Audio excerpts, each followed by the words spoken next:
"Let he who is without sin cast the first stone." In one utterly brilliant statement, Jesus totally disarms this situation. In one stroke of genius, he suddenly takes the focus off of the woman in the dirt and puts it onto every single person stood in that crowd. You know, it'd be easy to look at this chapter and think that what Jesus does here is he just speaks into the conscience of every person in the crowd, and as they hear his words and they're forced to think back over their life, they realise that they too are sinful people, and what right do they have to condemn this woman? But that's probably an oversimplification of what's happening here, because the truth is that these Pharisees have come so zealous to see Jesus undermined. They want to trap him. And so probably what Jesus does here is he uses the very card that they've used against him to save this woman.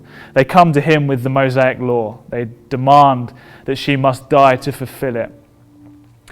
And so what Jesus does is he realizes that these people know the Old Testament. They are so acquainted with the scriptures. And so when he says, "Let he who is without sin cast the first stone," he knows that they know that the Old Testament says things like in Ecclesiastes, "Surely there is no one on earth who does good." Later it says, "Surely there is no one who hasn't gone astray." These Pharisees would have known that it would be a deeply shameful thing for them to stand up and basically say they are without sin.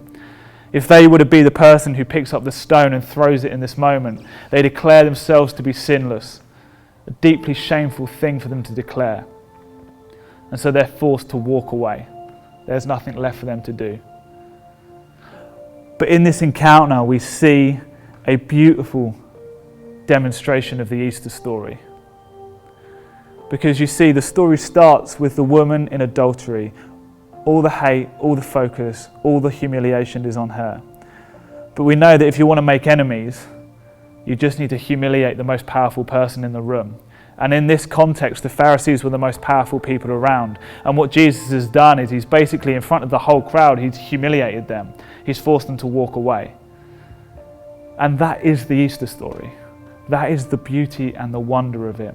The woman starts, she's guilty, she deserves to die. She's humiliated and she's accused.